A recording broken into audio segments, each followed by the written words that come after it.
Okay, hey everyone, welcome to an episode of On the Wrist from Off the Cuff. To have a really cool review for you guys from the brand VERO Watch Company. They were founded in 2015 out of Portland, Oregon, and VERO watches are inspired by grit, commitment, and style, making it their mission to inspire life's journeys with rugged, unique field watches. Now, in terms of this particular release, I'd say it fits more under that everyday dress watch category. Of course, built a bit more robust than your typical everyday dress watch, but hey, that's a good thing in my opinion. Some key characteristics, it sounds like when you're looking for something that you can wear every day that still dresses up pretty nicely. Of course, you're going to want to find something with that clean, classic, minimalist design, and of course, it also being sensibly sized. This is their Wildwood Studio Edition in the steel option, and it is a 200-piece limited edition collaboration between VERO and Wildwood and Company, pairing an elevated formal aesthetic with a robust build, boasting a 10-year, no questions asked, any damage warranty. Yes, that is standing behind your product, and that is something that I know typically folks will complain about in terms of micro brands, and I think this is just too good not to mention. So, yeah, I think that's pretty awesome. No questions asked. And they even go to the point of specifying any damage warranty. So that just, yeah, that's powerful confidence there in their product. So kudos to VERO. Now, this goes for $650 direct, and this sample was kindly sent in by the VERO Watch Company for the purposes of this review. Of course, like any other review here, guys, the brands don't get any type of preview or any type of editorial oversight. These are all, of course, always just my thoughts that I'm sharing with you all. So with all that said, let's go ahead, zoom the camera out, get this piece in hand, and take a closer look.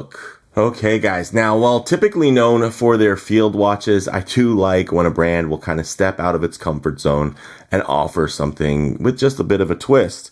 And that's what you have here. Still, and of course, a very traditional size range, though, at about 38.5 millimeters in diameter, 12 millimeters thick, including the crystal, as well as that 46.6 millimeter lug to lug. Now, this is a stainless steel case. It is matte, bead blasted, and you guys can see it still does have some very cool little polished elements, and that I think really set this piece apart. I think it still looks quite dressy and versatile, whilst again having that additional kind of little telltale signs of additional robustness.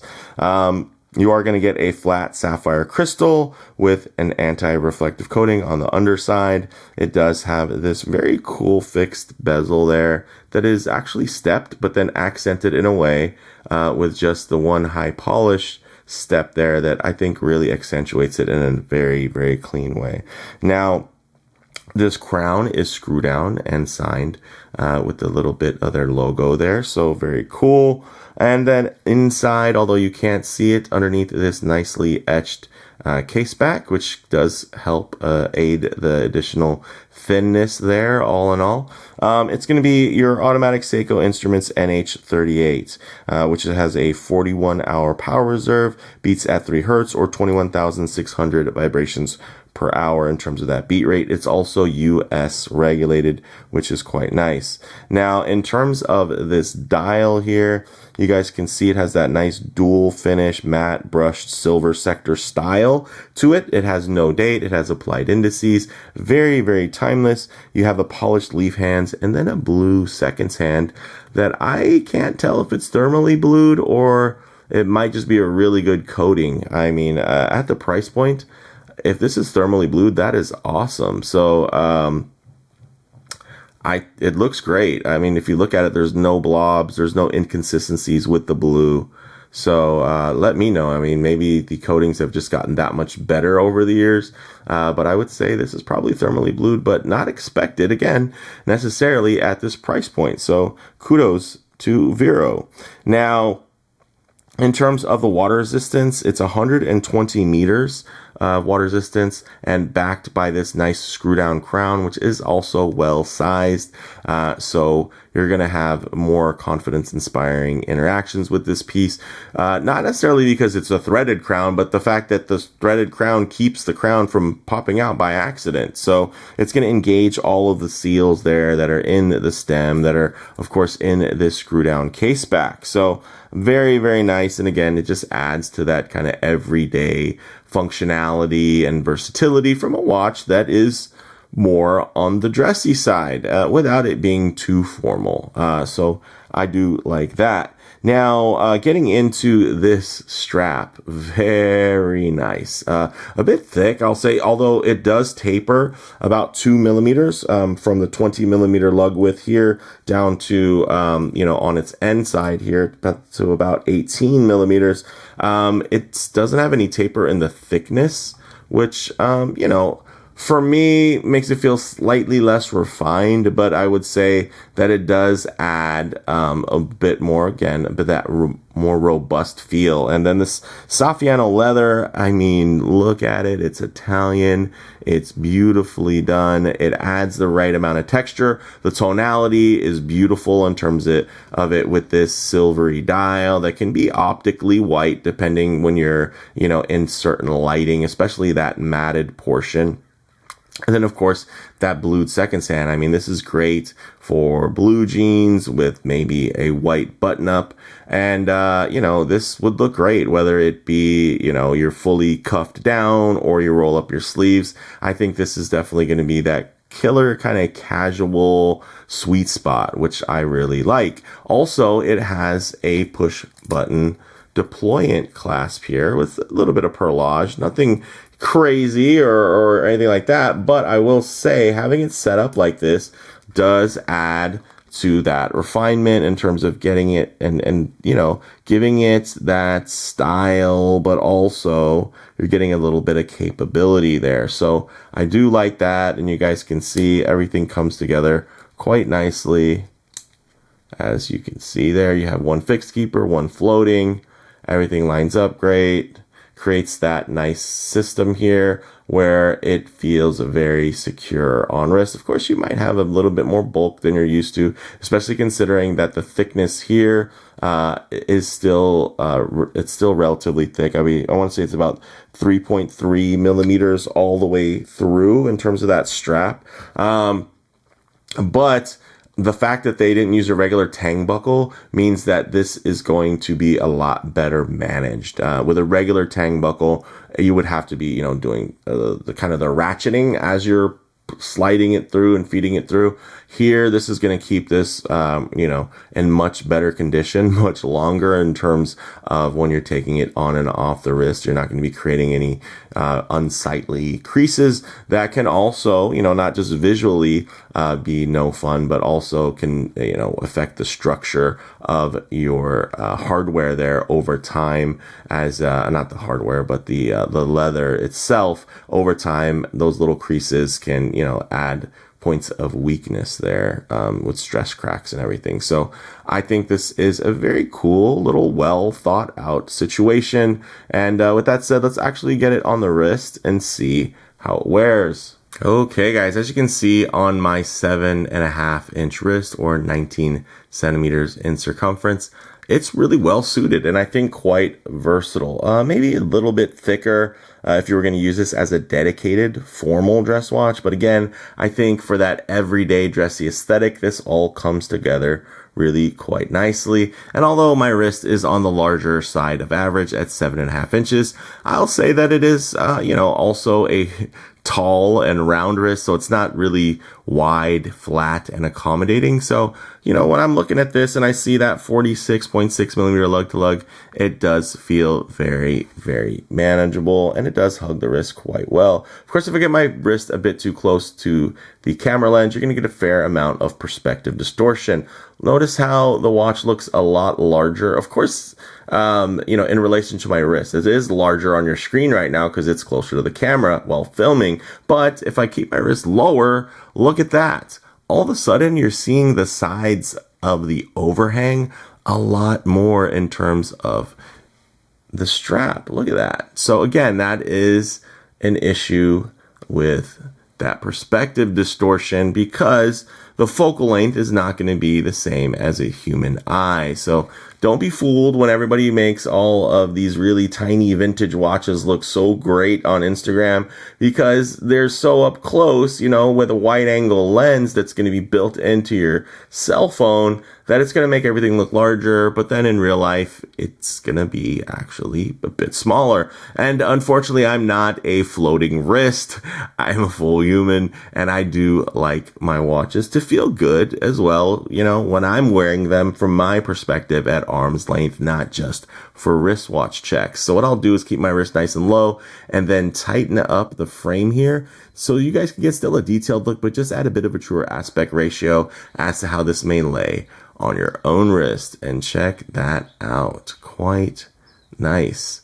Nicely centered, well balanced. You know, of course, this colorway on my darker, more tanned skin is going to maybe not be quite as well contrasting as folks with other skin tones. This might be a little bit too matchy for my skin tone.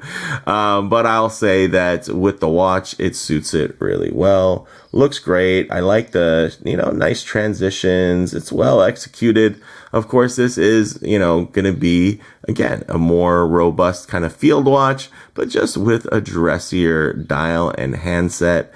And I think that that's a lot of fun. So with that said, let's get it off the wrist, set for some lume shots, low light transition, and closing thoughts. Now, of course, there can't be a lume shot because there's no lume, but we still are going to get some low light transition. So we'll hit the main light here and just kind of offset this piece here so that you can still get a decent look. But one thing I always like to work in is going to be a bit of a low light transition because you're not always going to be out in the middle of a field enjoying direct sunlight. A lot of times you're going to find yourself coming out of buildings, walking underneath overhangs, or just hanging out underneath the shade of a tree. So it's nice to see with these colors, textures, and finishes render like in less than optimal lighting. And as you guys can see there, that the contrast doesn't come from lume, but it comes from the finishing. You're getting that satin brushed effect in that outer ring, contrasting off of course, that deep, glossy, high polish in terms of those applied indices. And of course, that beautifully sculpted handset. So still quite legible. Check that out with not a whole lot of light. Even in this lighting, it's capturing just that little glint, that little glimmer.